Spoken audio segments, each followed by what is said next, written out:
আমি 2.5 বছর একটা গাড়ির ফিসে ফিসে ঘুরে অনেক কষ্ট করে ড্রাইভার হয়েছি। গাড়িটার মালিক ছিল আমার চাচা। চাচাকে বললাম, চাচা আমি ড্রাইভার তো অনেক ভালো, আপনার গাড়ি আমার হাতে তুলে দেন, দেখি এই গাড়িটা দিয়ে নি কোনো ফুটাইতে পারি আমার জীবনের আলো। চাচা তার অনেক যত্ন সহকারে রাখা গাড়িটা আমার হাতে তুলে দিল। ড্রাইভিং বয়স যখন 1 বছর, তখন হঠাৎ শুনি গাড়িটার মালিক নাকি এক্সচেঞ্জ হয়ে গেল। চাচাকে ফোন দিয়ে বললাম, চাচা কি হইলো, কিছুই বুঝতে পারলাম না আমি। উত্তরে চাচা বললে, বাতিজা এই গাড়ির মালিক এখন আমি না, হয়ে গেল তোমার চাচি। কিছুদিন পর দেখি এই গাড়ি আর আমার কন্ট্রোলে নাই। আমি ডানে কাটলে গাড়ি বামে যায়, আমি বামে কাটলে গাড়ি ডানে যায়।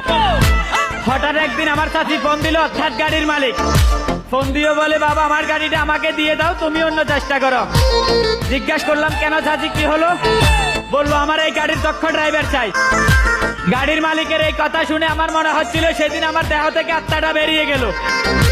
দুর্ভাগ্য, কিছু করার নাই, শখের একটা গাড়ি ছিল, তাও মহাজন আমার কাছ থেকে কাইরা নিল। কিছুদিন পর দেখি আমার ওই শখের গাড়ি অন্য একটা দক্ষ ড্রাইভার চালাচ্ছিল। আমিও বেশ ভালো আছি, 3 বছর হয়ে গেল অন্য কোনো গাড়িতে এন্ট্রি নেই নাই। হঠাৎ এক আচমকা খবর আসলো আমার কানে, ওই দক্ষ ড্রাইভার নাকি 3 বছর চালিয়ে গাড়িটার চাকরি ছেড়ে দিছে। কিছুদিন আগে দেখি ওই গাড়ির মালিক আবার আমাকে ফোন দিয়ে বলে, বাবা যদি কোনো আপত্তি না থাকে তাহলে আমার এই গাড়ি তুমি আবার গ্রহণ করতে পারো।